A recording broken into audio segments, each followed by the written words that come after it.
Hello. I'm wearing a white shirt, which makes my face look red. I'm going to start remembering to put on a black shirt, and then we'll be so much better. Let's get going here. I want to go post the link to our video here on the website. Website is jollyrogerukulele.com. I missed Tuesday, so we have a bit of a scheduling crush here to get all of the tunes in this week. So let me put this link on and get it updated, and that will give everybody a pathway to get into the broadcast. So I hit update. All right, and then that should do that. Patiently wait for it. Okay, Saturday, Wednesday, Thursday. So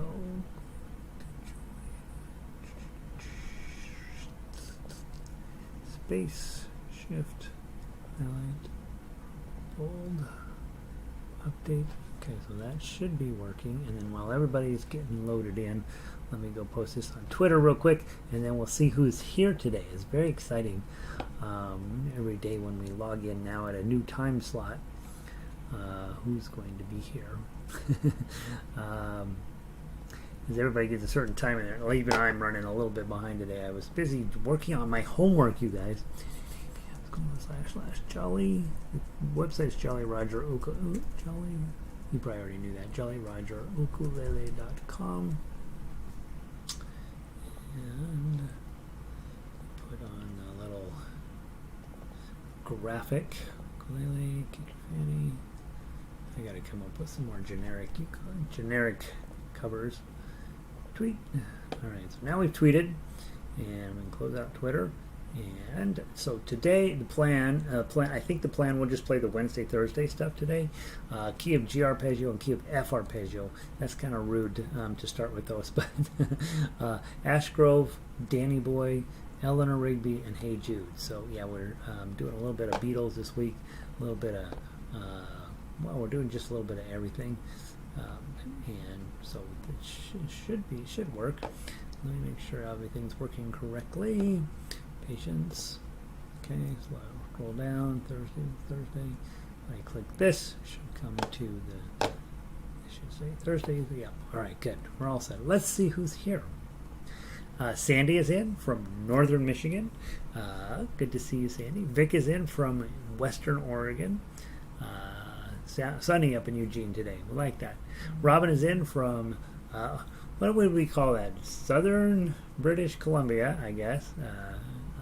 She's a Canadian. Linda is also a Canadian. She's in from Vancouver. It's sunny here, 77 degrees, just perfect. Just perfect. I can only complain a little bit about our weather here in Denver.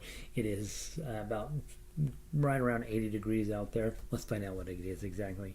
And most of the smoke has cleared out, at least for the moment. It's still pretty smoky, but not like it has been. And so I'm very delighted with how much better things are here today. 79, look at there. 79. So that's nice. We'll take that. Carol's up in the mountains. Refreshingly cool in Nathrop. Looks like maybe fall, at least maybe the brutal part of summer is starting to get a little better. I noticed they had a heck of a time out there in New York the last couple of days with weather, so we probably won't get too many East Coasters walking in going, yeah, it's great here.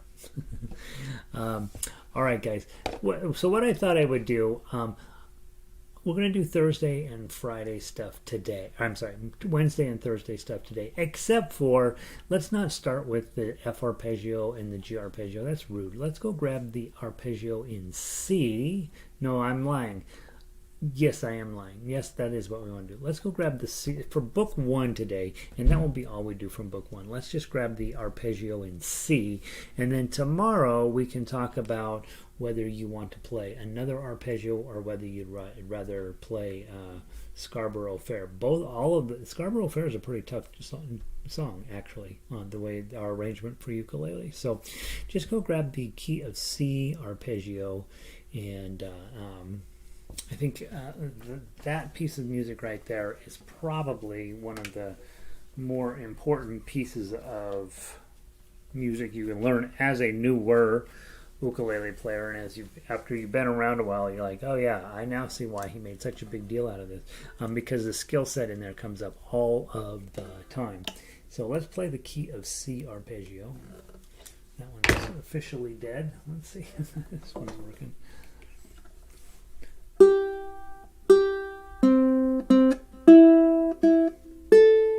This thing sounds horrid. All right, from the top, key of C arpeggio. Oh, by the way, Nancy made it in. Good to see you, Nancy. 89 down in Florida. A little on the toasty side down there. Linda and I are pretty. Roman says, I live 6 blocks to the east of Linda. Not so. Actually, it's a little bit further than that, right? And yeah, so it's perfect up in Canada. It's perfect day to be a Canadian. All right. From the C major, let's just talk about it just a little bit. You're going to grab the chord, C chord, and then G chord, and then F chord. On this piece of music, the C major arpeggio, you really do want to grab the full chord every single time, even if you aren't necessarily going to play any notes from the chord. So if you look at measure 14, for example, you're supposed to grab the A major chord, but you're only going to play zeros, so there's really no difference than if you didn't hold it. The reason I encourage people to go ahead and hold the whole chord in the beginning is, one, it just is teaching you to hold what the chord feels like, but it also gives you a little better sound, because if you pluck these 3 strings without holding it down, this string's going to sympathetically vibrate, and it's vibrating in a G note, which competes against the A minor, right? So you end up with that sound, which is a lovely sound, rather than this sound, which is the minor sound. So even though you're not going to play it, it's better to go ahead and hold your fingers down. As the music gets more complex and our skills, and we may or may not always do that. No, let's put it this way: we won't always do that, but certainly when you're first getting started and you're really learning how to handle arpeggios and complex finger picking, we do want to grab the chord almost always. Okay. All right, so from the top, and remember the first page doesn't use this top string, so you're going to hold the chord, but all of your skill set's going to be on strings 1, 2, and 3. So don't use index, middle, and ring. You're wasting your good finger, your thumb, by doing that. Hold thumb, index, middle on that. And frankly, for most arpeggio playing, that makes a lot more sense. And then in the event that you need to hit this top string, you can. Sometimes it makes sense to do a 4-finger pattern, but most of the time I grab a 3-finger pattern for arpeggio picking. All right, from the top, nice and slow, 1 and 2 and 3 and 4 and 1 and 2 and G chord, 2 and 2 and 3, F chord, G chord, C chord, G chord, F chord, G chord,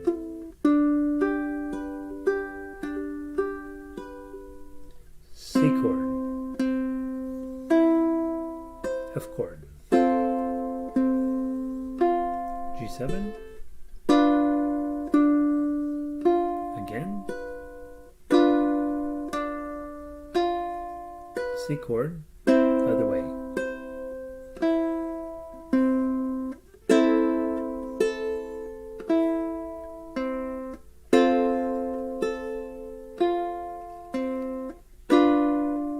measure 17, pluck it twice, A minor, F chord, and then G7, and then go back to the top of this page.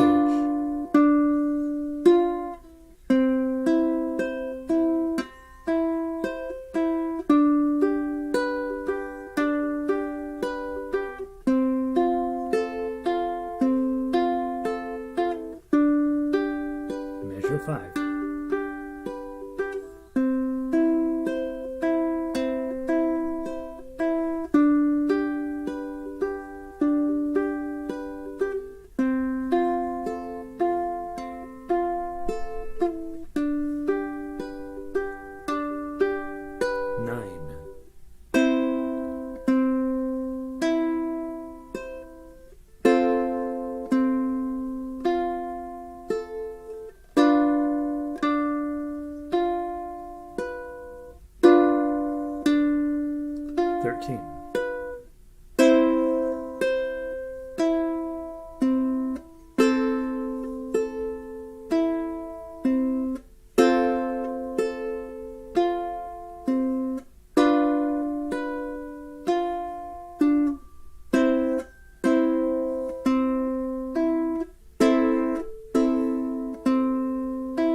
page 2.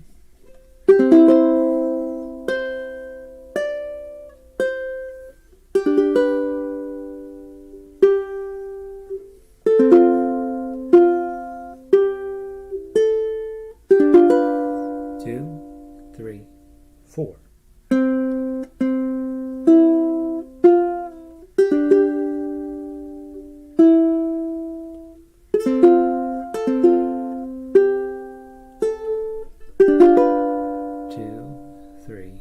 Back to plucking.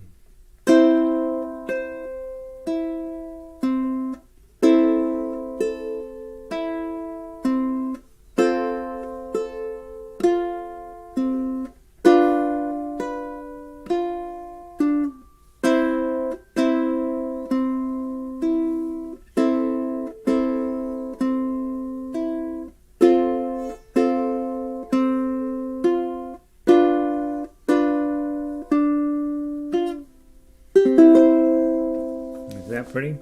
So we'll talk about a couple of things on the second page. One, at the top of page 2 in measure 21, you see a little sign that says RIT. That just means slow down, right? So ritardando. And there's several types of ritardandos, and if you look it up on a musical dictionary, the three main types are RALL, RITEN, and RIT. We wish that those were all very specific and exactly what they're supposed to be, but you'll see those misused in all sorts of things all over music. So I've sort of gone with, generally speaking, I just put RIT when I want you to slow down. I think it's probably the most common thing where it sends the correct message. Hey, because sometimes you want to slow down suddenly and keep it slow. Sometimes you want to gradually slow down. And I can't remember what the other one does, but they get used a little bit interchangeably on music, I've noticed, and I think RIT basically sends you the message you need to know. The other thing that you saw when you got to page measure 21, you see that 0003 with the wiggly next one, right? That's a glissando. Now the entire front page you're playing with your claw, and then you get to this, and all of a sudden you bring in your thumb. That skill set is super important because I want you to be able to play a song with plucking, right? But I also want you to be able to play a song with your thumb, right? And they're very different sounding overall feeling. I don't ever spend a lot of time teaching you the other strum because you learn that when you go to your local ukulele strum along, which is that strum pattern and variations on that strum pattern. So we don't spend much time on that because frankly we don't use it very much. But so those are your sort of the three main attack ideas. One is some manner of plucking, some manner of thumb strumming, and occasionally I'll bring that. Not often, and then of course your index thumb, index strum, which again is reserved for those times when you're going to be singing a Big Rock Candy Mountain. Okay, so those are important skills. I made a point when we get to 29, the glissandos go away. So at 29, you go back to your claw, and do practice playing both ways. I know. In this, all of my sheet music that I create will work thumb down, all of it, but in many situations that's not the best attack strategy. So that way, if you're practicing every song, play it through with your thumb, then play it through with the claw, and then you can pick and choose which ones are going to sound the best and give you the most bang for your buck. The other note on this piece of music at measure 29, it says a tempo, and that means go back to the original tempo. Or in this case, it means speed up, right? Because we've slowed it down at 21, then we can speed it back up at 29. And then the only other thing I like to point out, when you're in 36, you want to slow that down just a little bit, and just see how pretty you can make that. One of the things I do when I have a glissando at the very end of a song is I actually just really open my thumb up and just lay it on thick, and that way, if I'm dragging this down almost flat, I'm going to get a nice, full, round, beautiful sound. And, you know, I can't hear how you guys play on a daily basis. So we occasionally have to stop and talk about tone. I have some students who are really, really good at tone, and others who are, which I love listening to, obviously. But sometimes you can play stuff, but your tone isn't that great. And so if you get to that 003 and you go, we're like that, that's not really what we want, right? Or if you go, right, again, not ideal. Coming in and thinking, all right, I'm finishing up a song, want to have everybody let them know they've had a wonderful time listening to me play, right? Or just really try to keep it smooth and even, and just get the best tone you can out of your instrument. And I think it'll. Overall, I want you to always be thinking about what tone is coming out of my instrument. Am I playing right way down here? Getting that harsh sound. Sometimes you might want to do that.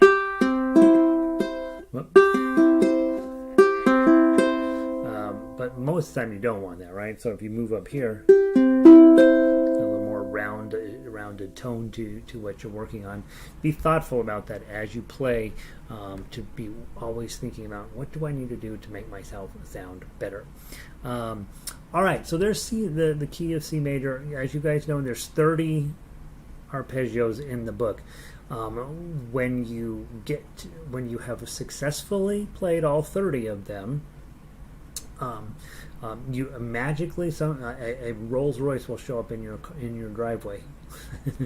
It won't, but that's what I tell people.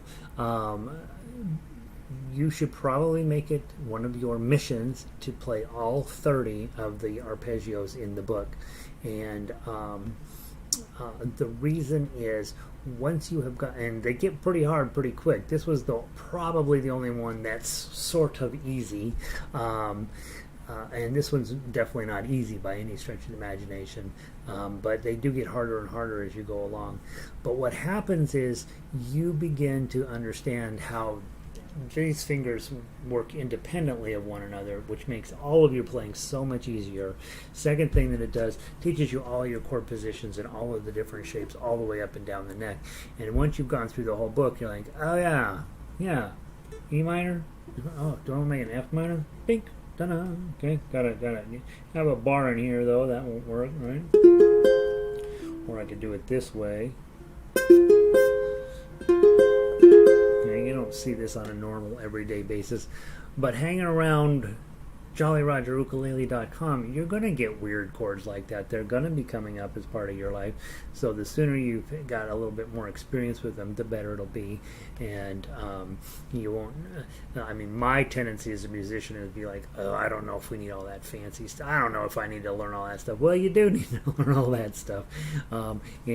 So I do think. In the end, you can play songs on this, no problem, you know. I worked on the railroad, and that's a delight. But when you can actually run this as an actual musical instrument and shut your mouth off and great music coming out of it, then you've got to another level that most ukulele players don't go to. All right.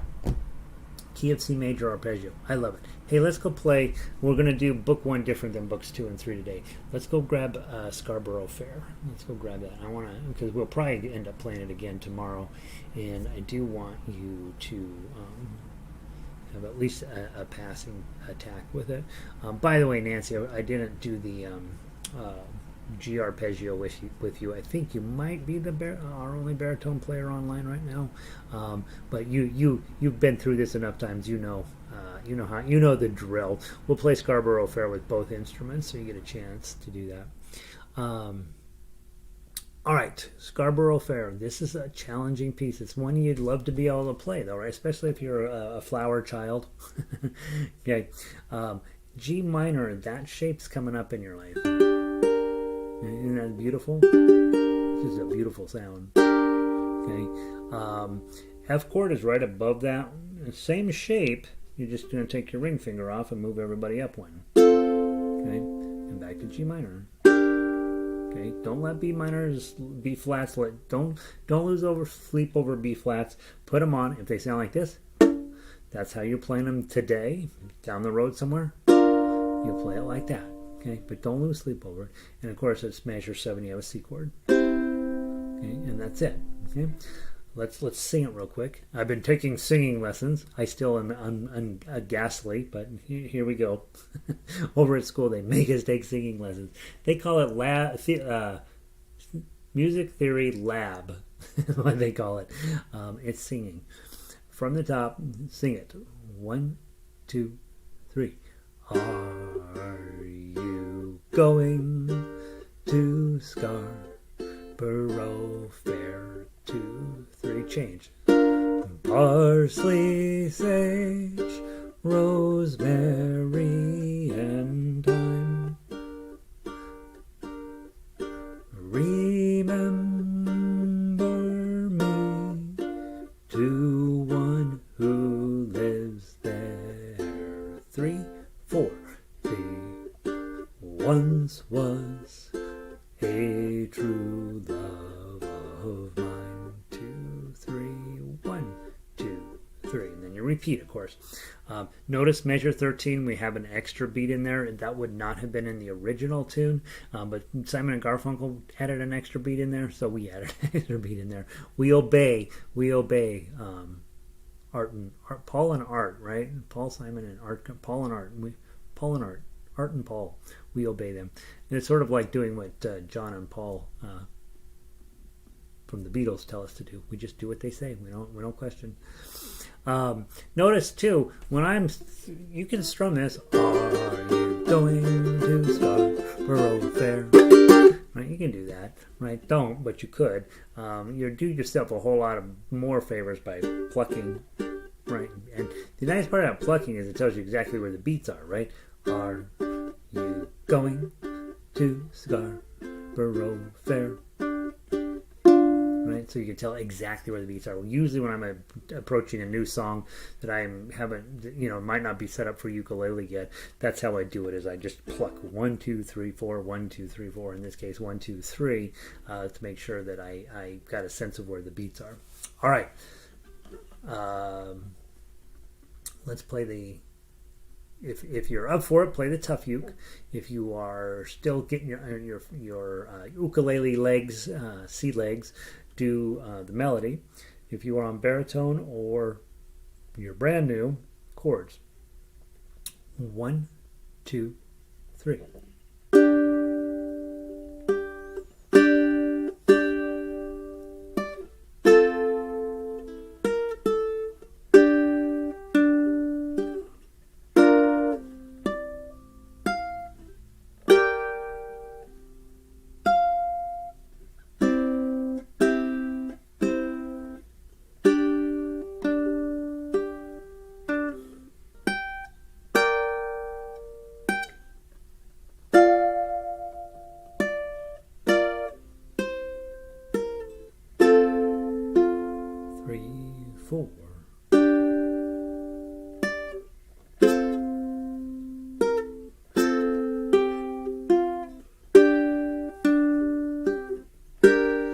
Top.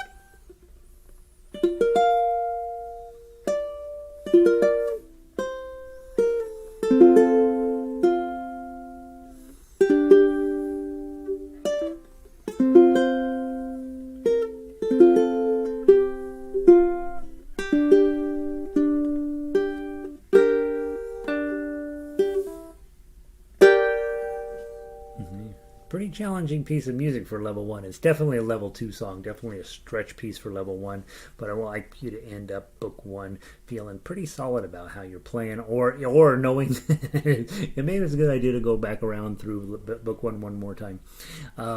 The one note on here that I think is truly optional, if you go to measure 11 and you see this B flat bar chord up on 5 with your pinky on 8, that's about as hard as the ukulele playing gets. right? And to get it on in perfect time, really hard. So ultimately, you want to be able to do this, right? I was struggling with it a little bit myself. Okay, but if there's no way, if you're playing along with me and there's no way that's happening, the important note is the 8, because that's where your melody is, right? So if you come into that and you're like, I'm not going to be able to do that, you play the 10. Just hit the 8 by itself, hit the 5. And then if you can get your B flat on now,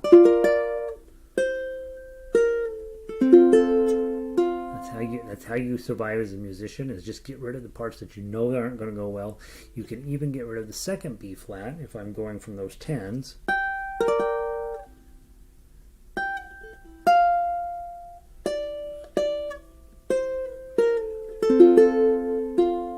Nobody knows that you've just skipped all of the hard chords, right? They just know that, they heard the melody. Hey, Simon and Garfunkel. I've heard of Simon and Garfunkel, right? And your grandkids are like, I have no idea what you're talking about. All right, so there's that. Let's play the baritone version and play a little bit different way, and then we're going to move into book 2. The one thing I would say that I've been pushing is I do want you as ukulele players to go look up the chords on the baritone pages, and I specifically to get used to doing that, and because baritone's a thing where I come from. Well, I think we're the only place, maybe not the only place, one of the very few places on the planet where baritone is a thing. It's exactly the same as the ukulele, exactly, except that it has a lower voicing. And so I want you to feel like, hey, once you have mastered ukulele, which you will do hanging around here, I want you then to be able to switch into baritone brain and master that too. There is a difference. There is some difference between the two. So usually when I'm playing, I'm like, okay, I got to be in baritone brain, I got to be in ukulele brain. But here online, we do both, always in the same shapes, just different keys, and so it just gives you a chance to listen and hear things differently, and to kind of plant the seed that, yeah, you should probably be thinking about saving up your money to get a baritone. It also, really most importantly, is it encourages you to look at the name of the chord and know what that chord is in your head. That way, if you decide, hey, I'm going to go buy my favorite Motley Crue guitar book and I want to play Motley Crue on my ukulele, you can do that because you already know how to, you know to ignore the guitar chord shapes, but you just need the guitar chord names, and then you can put those onto your ukulele and off you go, and everybody, and then you can play with your favorite Motley Crue guitarist. One mistake on here, up in the repeat block, it says 0 through 18 and then 0 through 16. It should say 0 through 18 and then 1 through 18. And then the upper 16 is wrong. It should be 18. That's the only mistake on here that I'm aware of at the moment. All right, let's give it a try. Ukulele players, your D minor looks like this. If you don't know, your C chord looks like this. Ta-da! Your F chord looks like this. And is that it? There's got to be another chord. There's a G chord. You have a G chord at major 7. That's what that looks like. So it's actually easier chords for you to play this and have the baritone take the lead than the other way around. Here we go, from the top. 1, 2, 3.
that lovely? That's fun. All right. So tomorrow, by request, right? Tomorrow, Friday is our Friday by request concerts. If you guys don't come in and request things, we'll be doing the F arpeggio and the F arpeggio and the G arpeggio from Wednesday and Thursday of this week for book 1. Okay, so that's the plan. Good to see you guys. Stick around. We're gonna go move into book 2, and maybe we'll get a few other people wandering in. Book 2.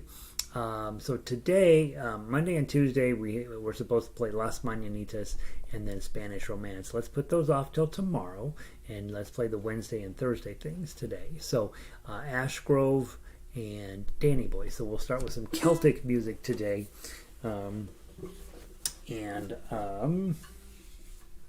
It has always been a great tragedy that the Boston Celtics is how you pronounce that basketball team, but how you pronounce the English, Wales, Scottish, and Irish, you can pronounce it Celtic. When they told me that in college, I'm like, well, that doesn't seem right.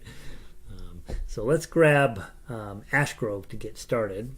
Ash Grove, I won't never find it in that book. Let's try this book. Come on, be there. It's not there. All right, so let's go get it off of here.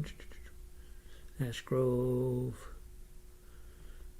Have we not done this as a together thing yet? Since the advent of the famous iPad. Let me go grab it. I thought I had everything in here at this point. I do not. All right, Ash Grove, where are you? And plink. All right.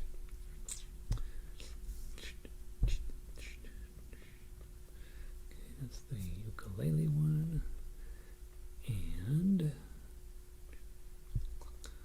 this is the baritone one. So grab the ukulele one first, and then we will get this in ukulele book 2. Add Ash Grove baritone, Ash Grove ukulele. All right, looks like I do this song on all of the instruments I teach. So, must like it. All right. Let's see. Hey, Terry, welcome in. We're getting ready to start Ash Grove. Terry lives right over there, by the way. I don't know if you guys know that. So, main chords, C chord. I played my ukulele, D minor, looks like this. Each 1 minute every G7 day. You will notice it is very normal to go from a D minor shape to a G7. You're going to do that a lot. So just leave your index finger planted. And I made everybody weep with my beautiful tones. Okay, so I rewrote the words. They're goofy. If you went the second, then we'll go back up to the top, 1 through 8 again. Measure 9 down. Let's see, what is it? All the crowds cheered and cheered. Oh, it's not really rocket science to dominate ukulele. Just, here's your A minor. Play 30 minutes each day with mindful intent. And you can hear that mindful intent. You can hear the tension in your voice. Tent. And that's what the 7ths do. Tent. And then you go back to the top. Now I play my ukulele for big crowds up there at Red Rock.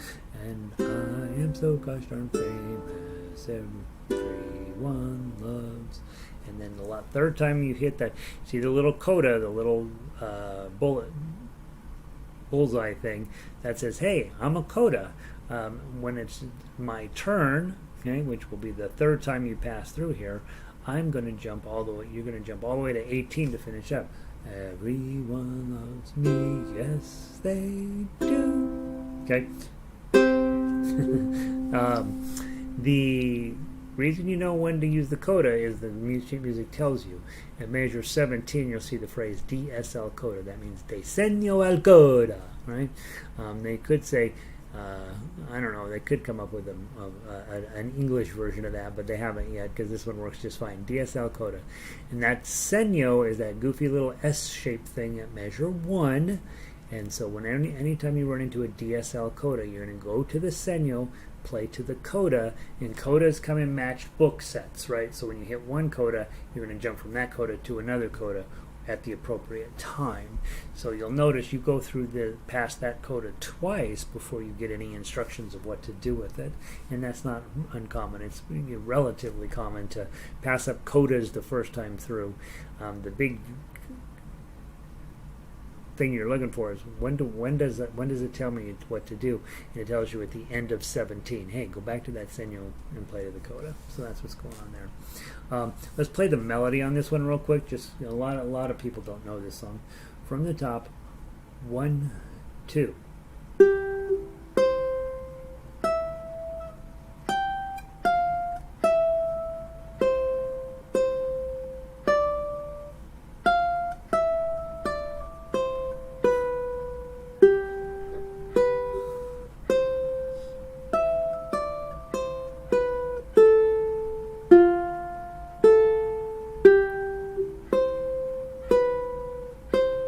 Then you'd repeat. Pretend that you have already repeated. Let's go on to measure 9 and play that. Ready? Play.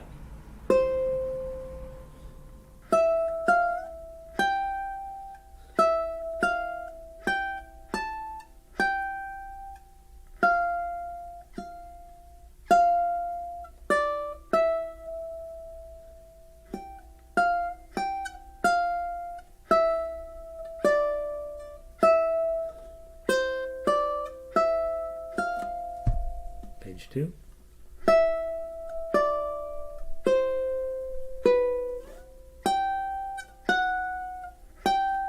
can just feel that tension there waiting to be resolved. And when you see something like that, when you see a 2 going up to a 10 and it's on the same string, be careful. You don't want to cut your finger over, making sure your calluses have been developed. But you can take... You get that zip. It's kind of fun.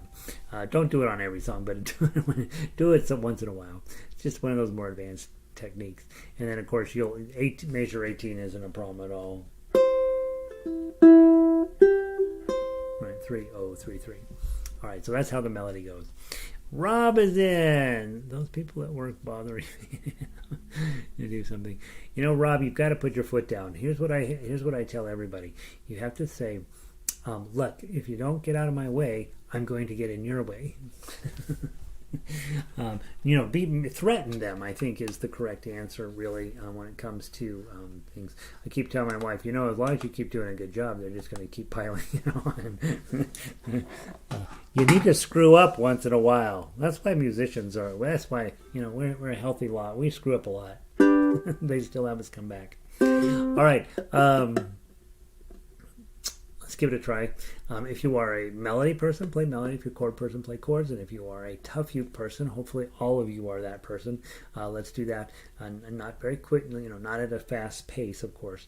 When you're at home, always be working on getting your speed up. The easiest way to get your speed up is make sure you know how to play it in the first place really, really slow. Right? So play all your songs really, really slow. Once you feel like, yep, I really got this, then start speeding it up. An effective tool for speeding up, guys, and I don't recommend overly doing this, but it's not a bad idea. Use a metronome, right? You can download a free one on your phone, and then start them slow. Dung, dung, dung, dung, dung, dung, dung, dung, dung, dung, dung, dung, dung, dung. Your metronomes can be very demoralizing, but it gives you a chance to speed it, and then you speed it up. Dung, dung, dung, dung, dung, dung, dung, dung, dung, dung, dung, dung, dung, and then go faster than you would really want to play a song. Dung, dung, da da da, dung, dung, dung, da da dung, dung, dung, dung, da da da dung, dung, dung, da da da dung, dung, dung, dung, dung, dung, dung, and then you're like, okay, if I can play it a little bit faster than I would really ever play it, then you can dial that metronome back down, and then it's easier after that, right? So, again, not a huge fan of the metronome until you really know the song, and then then bring your metronome in, and then see what you can do to get your pacing steady. Or come play with me, right? I'm not a metronome by any stretch of the imagination, but if you can play at the same time as me, I serve that purpose. My problem is I don't play steady, right? And so sometimes I speed up or slow down, sometimes wittingly and sometimes not. So just let yourself, be open to the idea of using a metronome from time to time. From the top, 1, 2.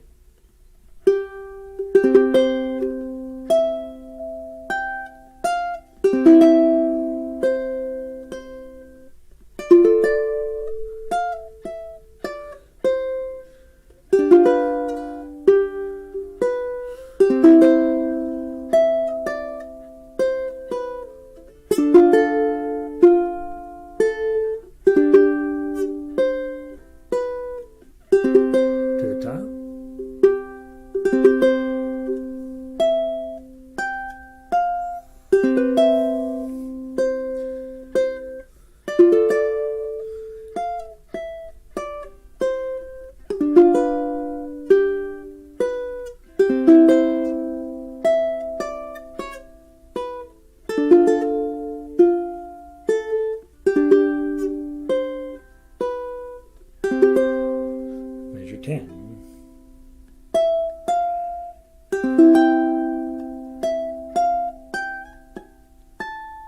What's that? 9, 10, 10, 10. Put your index finger on 9, and then wrap all of the other fingers around it to 10. So you got 9, 10, 10, 10. Every now and then you're going to hit a chord way up the neck like this. It's just kind of unpleasant, and this is why you take time, learn when it is. That way the next time you come around, you can play it at full speed. Strum that. Bar on 7.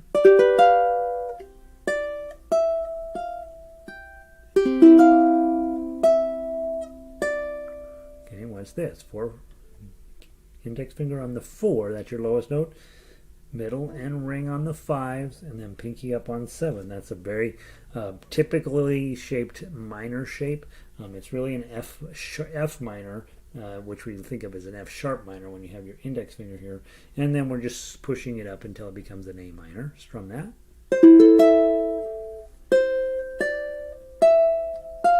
Page 2. Again, same minor shape.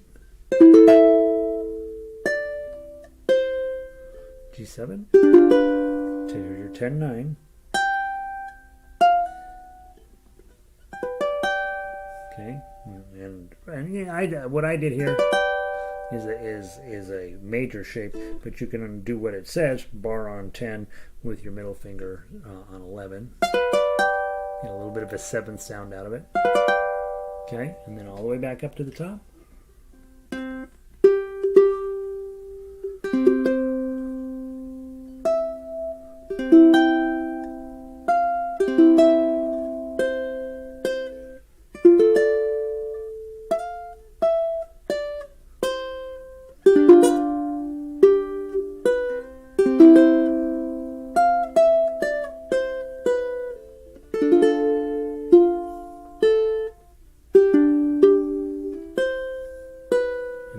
Jump all the way to 18.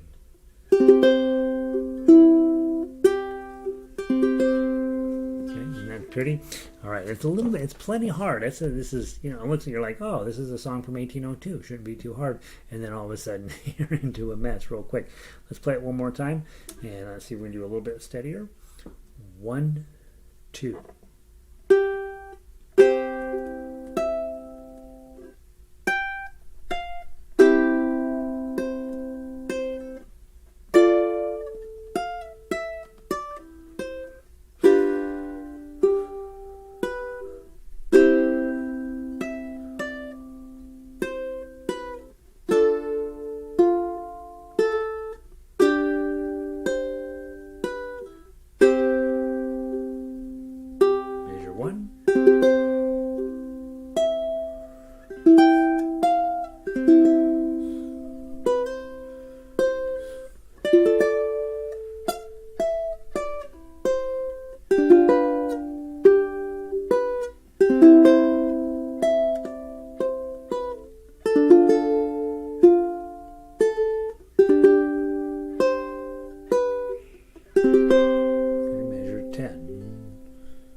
Whoops, wrong fret.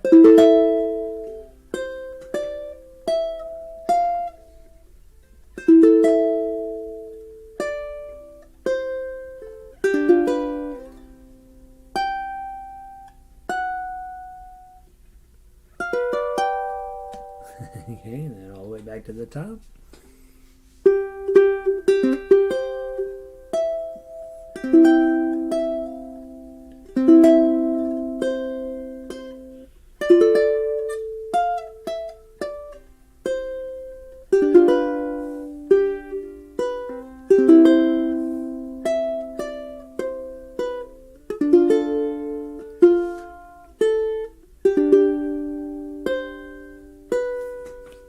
Okay,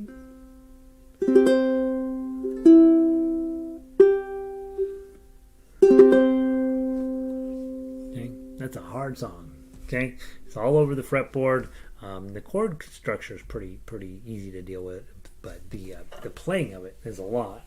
Okay, so if that one's too much, it's okay. It's too much for me too. Let's give a try to Ash Grove on baritone. See what it sounds like.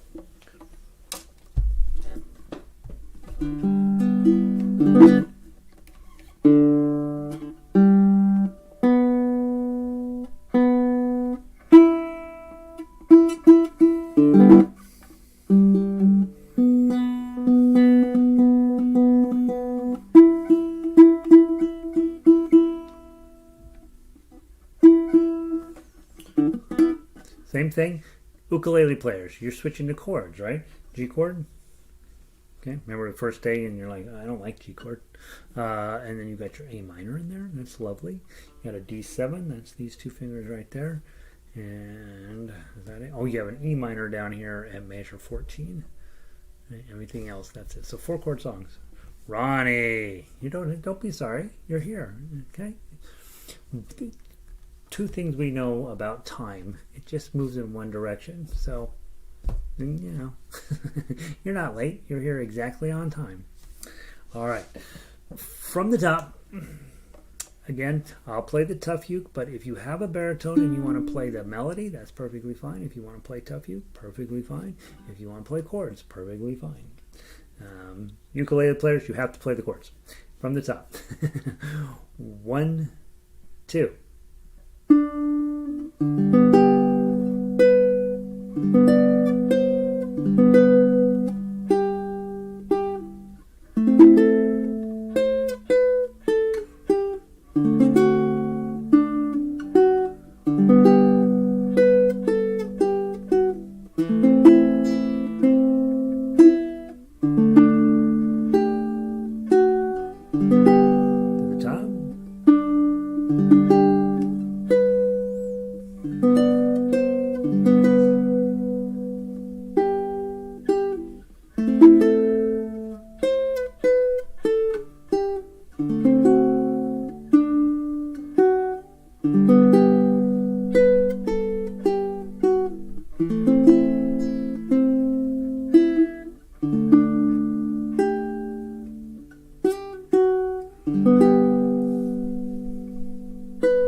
Top.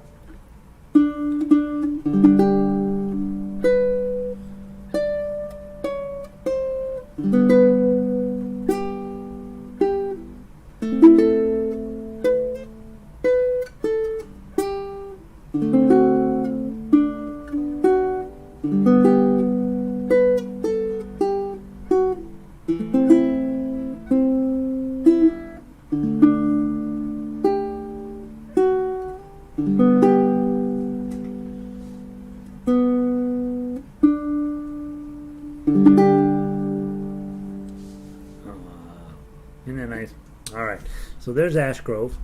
And then what did we do? What was the other tune? Danny Boy. Some people hate Danny Boy. I don't know why. I am pro Danny Boy. So, but I'm amazed how many people are like, not Danny Boy. Now the problem with Danny Boy is it barely fits on ukulele. So we have to work pretty hard to make it work. And so it fits fine on baritone, but not necessarily on ukulele. So let's give it a try and see what we come up with. Let's do the baritone version first. All right. Ukulele book 2. Danny Boy, Danny Boy, Danny Boy, Danny Boy baritone, Danny Boy ukulele. Nope, that's Daisy Bell.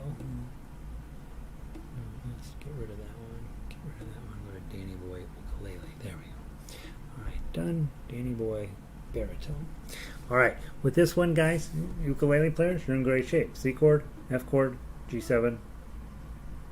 I think that's it, right? Oh no, there's an A minor in there. So these are your chords. Okay, no big deal for ukulele players. Danny Boy's supposed to be slow and sad, so we're going to play it slow and sad, and we'll do both versions. We'll do the repeat. Notice in measure 16 you have a triplet, so it's when you first go into the song, oh Danny boy, blah blah blah blah blah. But when you do the turnaround at 16, you do it a little faster. But if you come and all the flowers die, so you're going to go faster the second time. That triplet just sort of, helps turn you around, get you going a little faster. And I don't think there's anything else particularly interesting to talk about. The problem you'll get into when you get to that high note at 13, there's no solution for that. And I would say it's even worse for ukulele. You're going to be 8, 9, 10, 12. This is just... Maybe.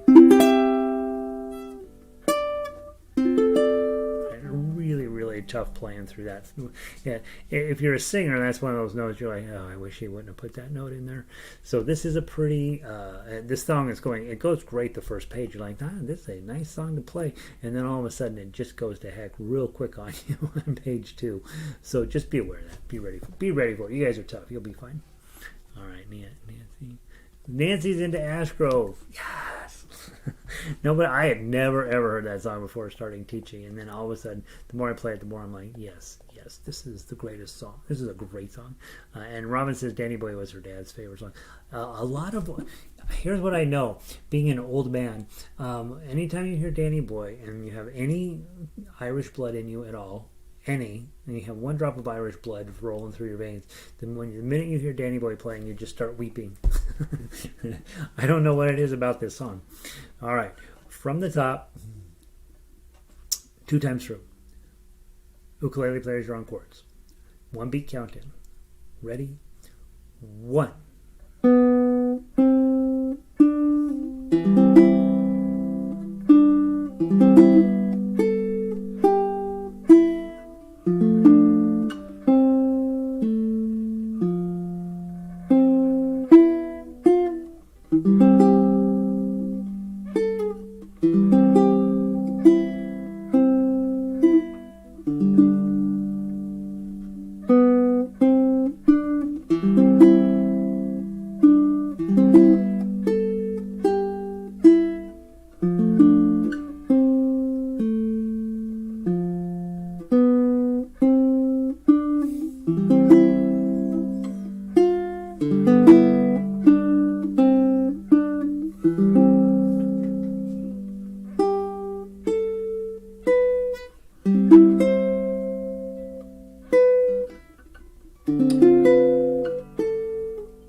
Bring it down quiet, right?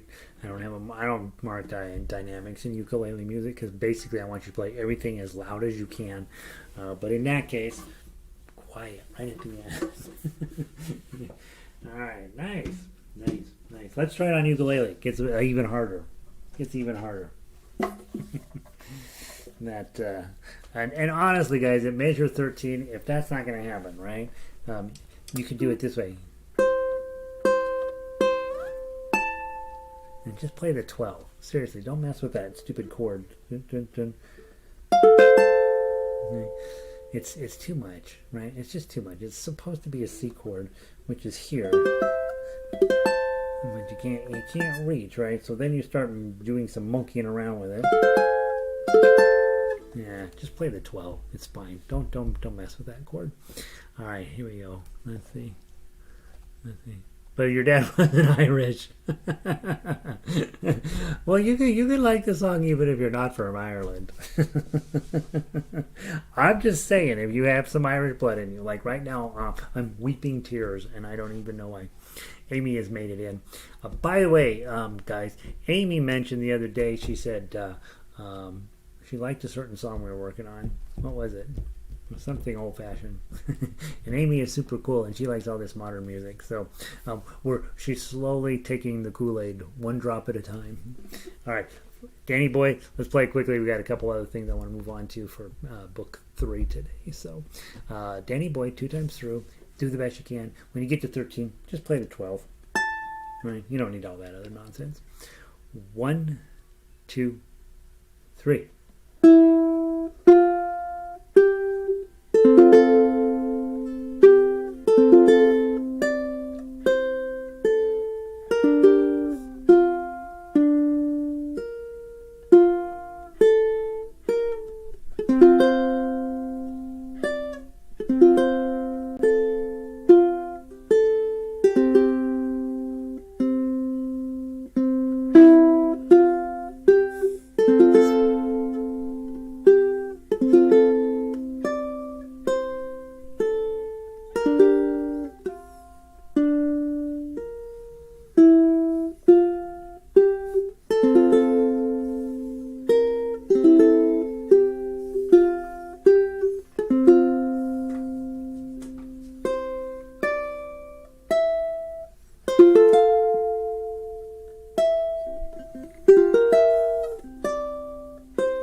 about that? There we go. Pretty close. Like I say, that 8, 9, 10, 12 nonsense. It's really cool if you can do it, but if you can't do it, just play the 12. All right, there's Danny Boy. Hope that was fun. Nancy just said, okay, people are running out to buy baritone ukes after hearing Danny Boy. Yes. By the way, if you haven't already run out and bought a baritone uke, you are messing up. You should have both in your arsenal, right? You know you have 12 ukuleles. Come on, I tell you guys, don't keep buying a whole bunch of ukuleles. And I know you have 12 of them sitting at your house. Go sell 11 of them. Keep the good one. No, sell 10 of them. Keep the good one. Keep one crummy one so that, when you drop your ukulele off here for me to restring it, you can have a crummy one at home. And to go camping with. People say they go camping with a ukulele. I don't go camping, so I don't know. I do take a ukulele when I travel, though. And then use the money that you raise from selling the other 10. They hold their value, by the way. If you take them to Craigslist, you'll get almost all your money back. Use that to buy you a baritone. You need one good baritone, one good ukulele, and one crummy ukulele. That's it. That's the 3 you need. Okay? And don't give me the low G nonsense, right? You don't need one of those either. You might want one, but okay, 4. All right, you got 4. Make sure your low G one is set up for low G. All right, we talked about this already. I don't know, we talk about stuff all the time. It's time for book 3. You guys know what you're getting into. Book 3. Here, what are we going to talk about today? Today, we're putting off Monday and Tuesday. We're pretending Monday and Tuesday didn't happen. I had to go get a car. I had to go buy a parking pass because I rode the bus for 6 days, guys. 6 days. Vic said, I used to ride the bus and I used it as a time to sort of do some reflection and sort of get my head back on after a busy day. And I was like, all right, Vic knows everything. I'm going to do what Vic says. And I did what Vic says. What Vic didn't deal with was coronavirus. And here in Denver, you're supposed to. I think everywhere on the planet, you're supposed to wear a mask when you get on the bus. Well, the bus drivers they're just like, I'm just trying to survive, man. And so they're not really enforcing the mask policy. And then the people getting on the bus, you can tell things are not going well for some of those people. So I spent Tuesday when I was supposed to be here with you guys getting a parking pass so I can just drive down to school because I don't want to get this thing, and it is so stinking contagious. And I was just like, you know what? I'm willing to eat the bus pass in order to not get coronavirus. So I had to go get a parking pass. I have 6 days in a row. I rode the bus for 6 days in a row. Okay? There. Next time I get on a bus, it'll be after coronavirus was a thing in the past. All right, so we didn't do Monday and Tuesday. We might do Monday and Tuesday stuff tomorrow, all right? Or we'll do requests tomorrow, whatever you guys want to do. I went ahead and put in up a bunch of Blackbird stuff, a bunch of Beatles stuff for the week. What's going to ultimately happen, guys, and I'm hoping I have time this weekend to start turning some of this around. Book 3 through the fall is going to be classical music, and I'm going to be using you guys as the guinea pigs to get classical stuff onto the page and in front of you, so that when it comes time for January, when we're going to do the classical concert with the orchestra, I'll already have everything typed in and ready to go. And so just know we've got a ton of new music stuff. We'll of course do all the old classical stuff that's already on the site, but we're going to add a whole bunch more to it. I went and got all my classical books. Oh, it was such a joy. I got about this much stuff of just classical themes, and I sat on the piano yesterday and played them for about an hour. It was a joy. So anyway, that's what's going to happen. It won't start until next week, right? So tomorrow I'll remind you guys that we're not here on Monday. Well, we're never here on Monday, so it doesn't matter for you guys. But we'll be getting book 1 fired up here pretty soon as well. Did I say the 13th, I think, or something like that? I don't remember. Anyway, that'll be getting fired up as well. But you guys will be getting classical. So there's that. And what time is it? 2:11. Let's get going. Wednesday, Eleanor Rigby. Go grab Eleanor Rigby.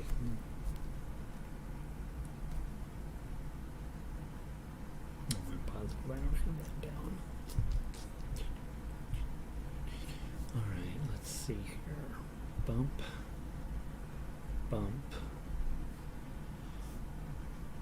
Ensemble baritone. Oh, good. Look at that. Look at me. I'm just killing it here. Eleanor Rigby. Let's do the ukulele version first. And hey Jude. All right, Eleanor Rigby. Where are you? There and there. Share this with 4 score. Link. Close that one out. And share this one. Okay. And then I go here. Sorry, guys. Add Eleanor Rigby. We've been doing Eleanor Rigby in the guitar group too. It's super pretty tune. Super sad message behind it though, right? All right, ukulele version. All right, you can look at it real quick and you're like, oh boy, this is going to be a little bit of work. Okay, so let's walk through it a little bit and then see what we end up with. First part is ah da da da dun dun dun dun dun da da da da da da dun. Okay, so that's by far the hardest part of the song. So start with your B flat on 5, and then 7 8, and then a 10, D minor. And then here's a little arpeggio pattern that you probably want to think about how best to finger this. I've been using finger, index, pinky, index, pinky, index. Okay, and probably my thought is that last 0, you might not even need it. Right? Okay, just hit the 2. That's enough of a transition, and then notice the repeat at the end of bar 4. You go back to major bar 1.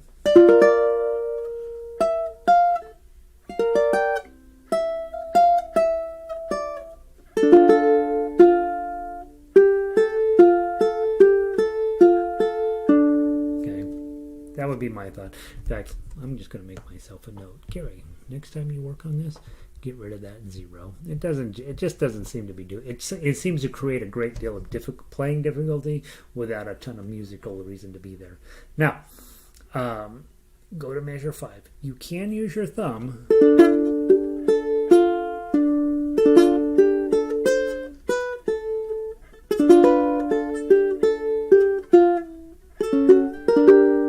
Can, but it sounds better with you plucking.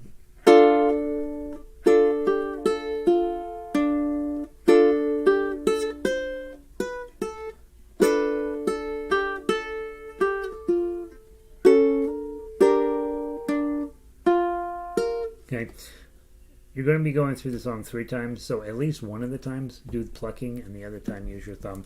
Again, as I was talking about earlier today, make sure you're mixing it up, right? Do a little bit of everything. You're sitting at your house messing around with ukulele. Don't always sound great, right? Don't worry about always sounding great. The more really crummy, weird sounds you make, the more tools and the more confidence you'll have with when it comes time when it really matters, which may be never. But don't, just because I know for sure on 100% of the songs, your thumb is going to sound great. But that doesn't mean you should always play with your thumb. You should definitely give the claw a chance once in a while. Let's see. Oh, it was Tim Panelli. That's right. And it was Amy there. We're slowly talking. Amy, because when you're young and cool, Amy's young and cool, by the way. You don't spend a lot of time listening to Tim Panelli, and then you meet Gary, and he's like, here's a song about flying in an airplane, and you're like, what is he doing to me? All right. Carol says camping is where I started learning uke. Yep. What the heck? Those of you who camp, I've heard the last time I went camping was about 30 years ago, and that'll be the last time I go camping. Let's see, Ron. I do too need low G. I'm reading Robin's note. It says I do too need low G, and what she really wrote, what the tonality is, I do too need low G, and one with detuning. Oh yeah, you're in Canada. You do need a detuning one. Yeah, and they can't be the same ukulele. You got to buy a new one every single time. Let's see. Yeah, I think Langley does D. Well, I don't know why. There's no reason to do it. Cat's in. Hey, Cat. Let's see. And Vic is here. I rode the bus to college for years, but no COVID. Yeah, no COVID. And I think I would have kept going with it, but the last trip was Monday afternoon, and this guy got on, and I was just like, you know what? No mask. Sat right next to me. The whole thing, coughing, and I'm just like, you know what? This isn't how I'm going down. So yeah, that's what happened. My actual guinea pig will enjoy the class. Yeah. Oh, your guinea pig likes it. He likes classical. Okay. All right, Eleanor Rigby. Let's give it a try. Not fast because it's really, really hard. And let's just take our time. Okay. I'm going to use my thumb after telling you to use your claw from the top. 2 times through on the top, and then play all the way down, and then we'll talk about the turnaround and all that stuff when we get down there. Okay, because there's a lot to talk about on page 2. 1, 2, ready, play. To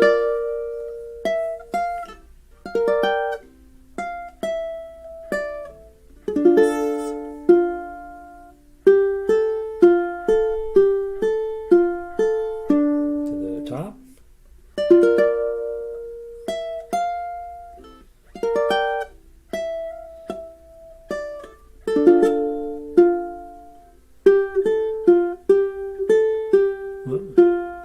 Mess it up. From 3. 1, 2, 3, 4. Okay,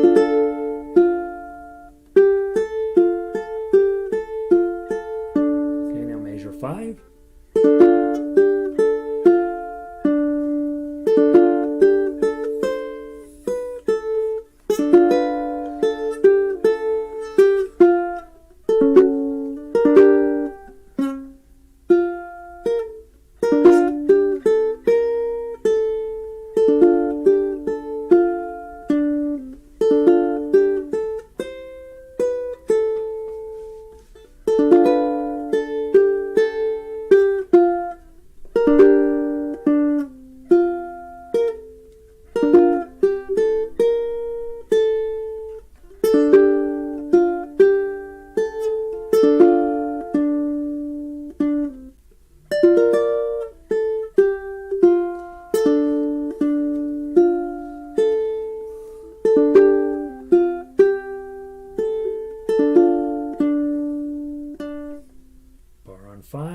F shape in front, pinky on 8.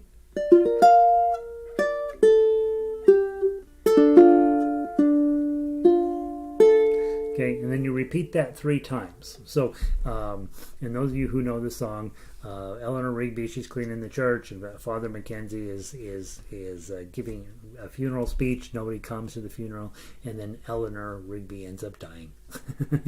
So, really joyous song.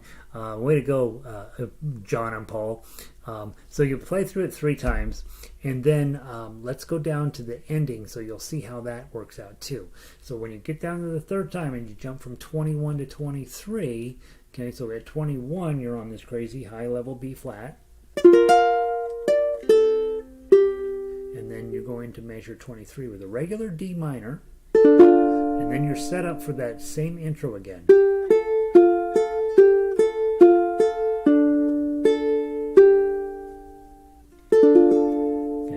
Notice in this place, that's probably why that 0 ended up in the intro. In the outro, you really do need that 0, plus that 3 gives you this weird. Okay, so you're going to put this G note in or with that D minor chord.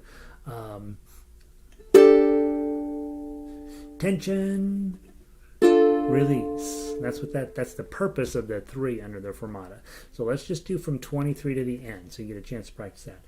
1, 2, 3, 4.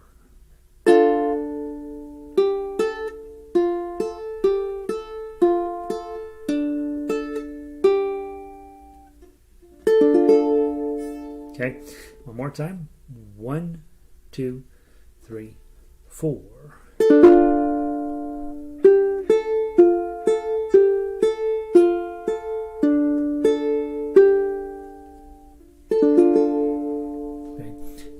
The D minor the whole entire way through. Just use your pinky on that 3 up and down. and then you get the, and that's that little section of the song is pretty iconic, right? So you kind of have to do it a little bit. You could drop the intro and the conclusion, and you know the ukulele police wouldn't come and punch you in the face, but it's a pretty central part of the tune. So I would like you to work on it a little bit. Now, before we get too far gone on this, let's just play it one time through. Very top, very bottom. Ignore all of the repeats. When you get down to 22, skip 22 and go to 23. Just so we have one shot to play through the whole thing, and then that'll give you a chance to work on it. I love this song. I think it's really cool, and I think it's just hard enough to be interesting, but not so hard as to be unplayable. And so I think let's do it one more time. One time through. Ignore all the repeats. 1, 2, 3, 4.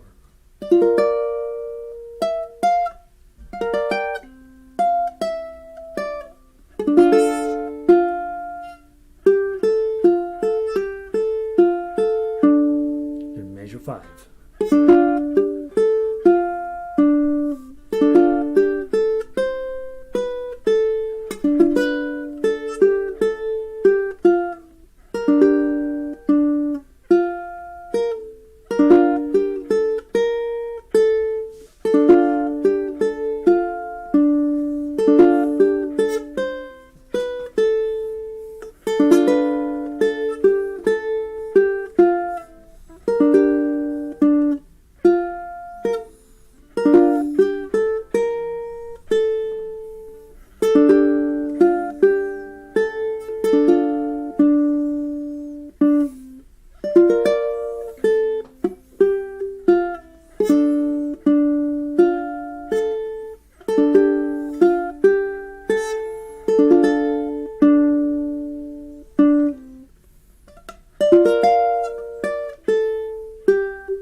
Second ending.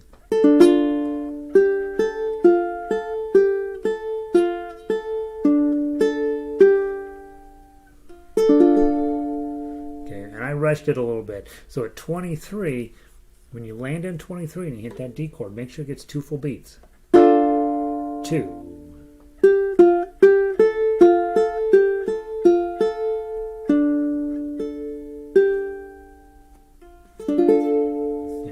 That's the way it would. So make sure I rushed it a little bit when we got to 23. I shouldn't have. I think it's because I was late getting to 23. Because I was busy about being late to, I was worried about being late to number 21. Let the past be the past. We won't do the baritone version of this, so tomorrow if you come in and you're like, you know what, I want to play Eleanor Rigby, a baritone version, we can do that. So tomorrow will be a free-for-all, right? The other song I wanted to cover today was the Thursday song, which is Hey Jude. We've been having a ton of fun with this song in the guitar group, and so I think that this should be theoretically fun for you too. So grab here, Hey Jude. I am amazed when people tell me, hey, you know, do you have this song and whatever. Hey Jude comes up a lot. I don't really like the song that much myself. I mean, but for some of you guys, this was a big deal, this song, and so it's a kind of like pretty cool that we have a nice ukulele version of this now.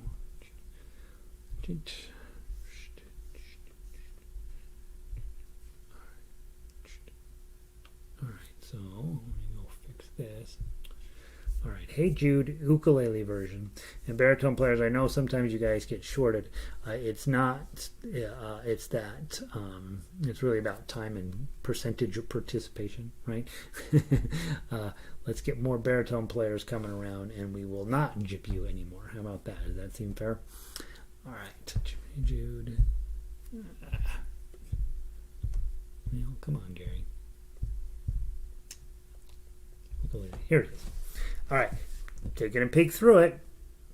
Not too bad, not too bad, not too bad, not too bad, not too bad, not too bad, not too bad, not too bad, not too bad, not too bad. What's that crazy chord at the end of the song? 22. Let's see. 5, 6, 7, 7. It's your A7 shape.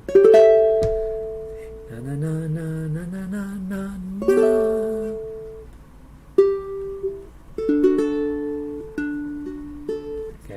So you got one ugly chord there at 22. Other than that, not too bad. Okay, what I want to do, I want to just play through it, and you do what you can with it. The first, we're going to play it what time is it? We're going to play it, we can only play it a couple times through. So let's play it down to down to number 1, come back to the top, and then play it all the way to the end.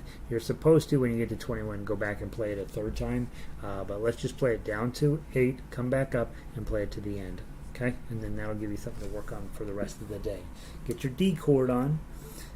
Baritones, you know what to do. These are good chords for you, baritone. 1, 2, 3.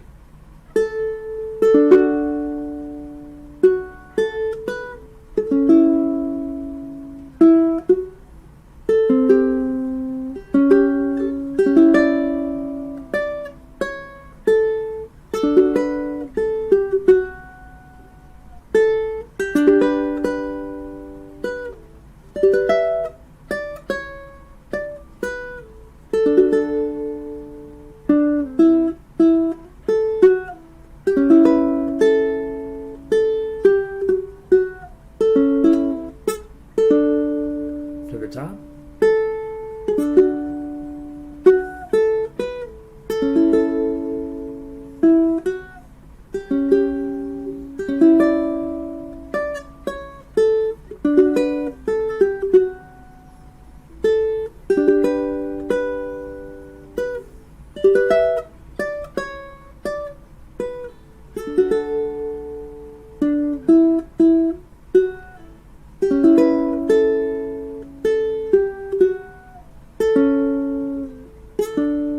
Measure 10.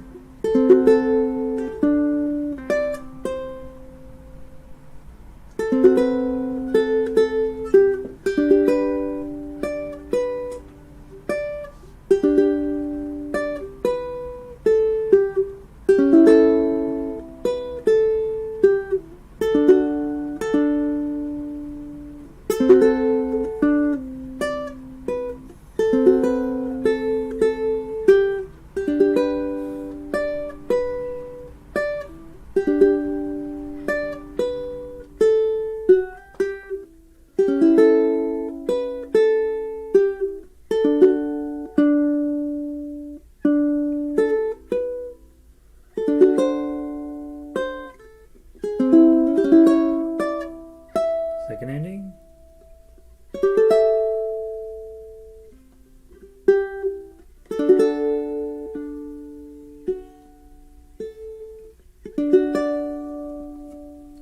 Okay.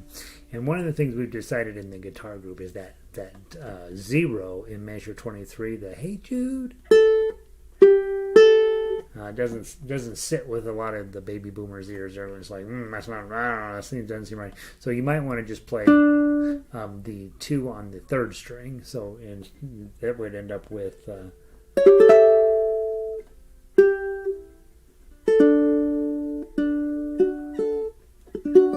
I like the E, but you do what you want with it. All right. That's it. Tomorrow, Friday, I'm just going to come in and play. I'm going to come in at 1, and I'm going to play till 2:30. And so anything that you want to play along the way, you'll come and you'll throw it into the chat bar and say, hey, I want to play this. Good to see you, Rob. How did we have Rob and Kat on it at the same time? That is crazy. It seems like it should be illegal. So come in and toss in whatever you want to. Remember, tomorrow's first day of a 3-day holiday here in the United States. And so that means there'll be fewer people because some of you will be out trying to conquer the world on your free time. And that means that you can play. We can probably play whatever you want tomorrow. And if you don't tell me what you want to play, then I'll pick stuff to play. And we may or may not follow book 1, 2, 3. We got a lot of good stuff on that list this week. And so we'll play whatever feels good. Also, remember no orchestra Monday night. And also remember... let your people know we're going to be starting the Book 1 program again, and we'll treat that as a separate thing. Like 1 to 1:30 is tight, and then 1:30 to 2:30 we'll be playing books 2 and 3. Book 3 will be focused in on starting to build our classical repertoire a little better. We have some pretty good stuff on the site, but we don't have enough. And so, and by the way, guys, I'm going to put all that stuff once it's off of page 1 of the website. I'm going to put all that into the members section. People really, really love the idea of playing classical music on ukulele, and we can absolutely do it. I'm working with one of my private students on some Clementi duets, which have never been done before, and it sounds so good. And so those of you guys that are interested in sort of higher level, really serious classical studies, we can make that happen, and that's what I want to do this fall. I want to get that really built up and be really good for you, especially if you're teaching ukulele and you want to show, and you want, you get students in who, it has to be classical music in order for us to take it seriously, and which is crazy, but that's how people think, and I want you to be able to be like, I got you covered. And then you go in the member section and grab whatever you need. And I'll make, and the nice part is classical music will be pretty playable. It won't be this hard, crazy stuff. So anyway, hope you guys are having a wonderful day. I'll see most of you tomorrow afternoon, and from 1 to 2:30 Mountain Time. Come by and play some ukulele. It's super fun. Let's see.